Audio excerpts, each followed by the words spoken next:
Kumusta mga ka-homebodies? Magre-renovate ka ba ng bahay? Teka muna, baka ginagawa mo rin ang 5 common mistakes na nagpapahirap sa bulsa ng maraming Pinoy homeowners? Alam mo ba na maraming Pinoy ang nagre-renovate ng bahay ng biglaan? Tapos ang ending, sobrang gastos, nasasayang ang materyales, at minsan pa nga, hindi functional ang design.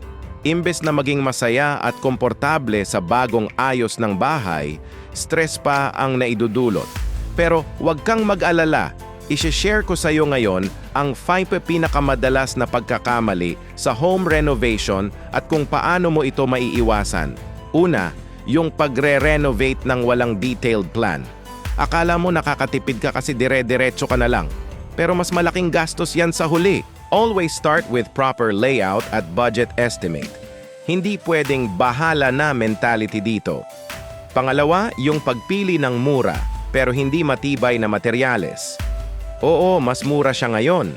Pero kung paulit-ulit kang magpapalit o magre-retouch, mas mahal pa sa kalaunan. Quality over cheap materials dapat. Pangatlo, yung hindi pag-consider sa ventilation at lighting. Ang ganda nga ng design pero pawis na pawis ka naman sa init.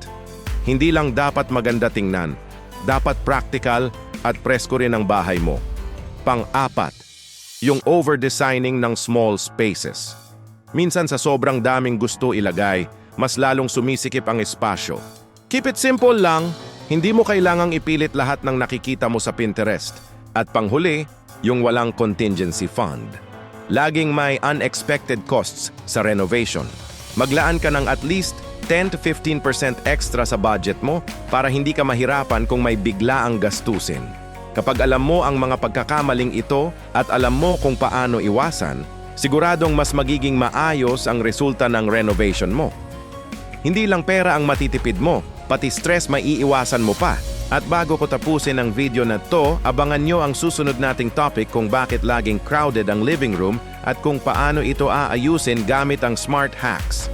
Kung nagustuhan mo ang video na to, i-like at i-share mo sa mga kaibigan mong planong mag-renovate. Hit that subscribe button para updated ka sa mga susunod pa nating home improvement tips. Salamat sa panonood at hanggang sa susunod. Ingat!